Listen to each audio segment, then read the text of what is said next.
பரியாசம். அப்பா குமாரப்பா, எல்லோரும் இருக்கிறார்கள், உடைய மனைவி மக்கள் சொந்த பந்தங்கள், ஆனால் உங்களை மட்டும் காணவில்லையே குமாரையா.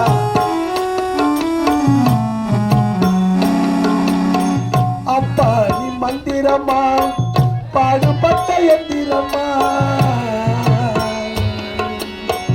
அப்பா மந்திரமா பாடுபட்ட எந்திரமா.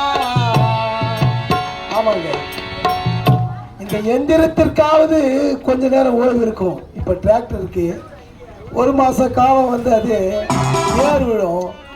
அப்படி ஏர் விழும் நேரத்தில் ரிப்பேர் ஆயிடுச்சுன்னு வச்சுங்க, அதை கொண்டு போய் ரிப்பேர் பண்ணுறதுக்கு மெக்கானிக் ஷெட்டில் விடுவாங்க.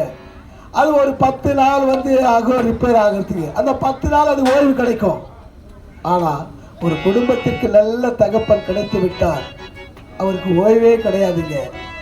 ஆமாம், தன்னுடைய குழந்தைகள் நன்றாக இருக்க வேண்டும் என்று ஓய்வில்லாத உழைத்தவர் தான் நம்முடைய குமாரையா.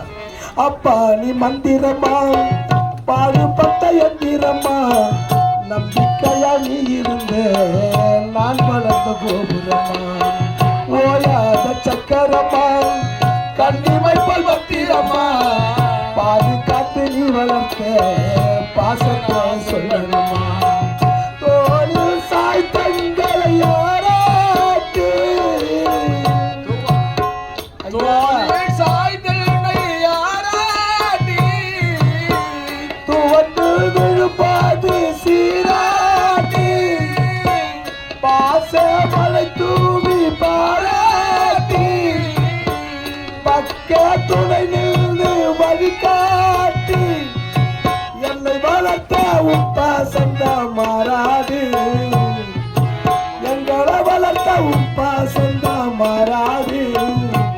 7 ஜென்மத்திலும் நீ பட்ட கடுங்கான் தீராது, என்னை வளர்த்த உப்பாசந்தா மாறாது. 7 ஜென்மத்திலும் நான் பட்ட கடன் தான் தீராது.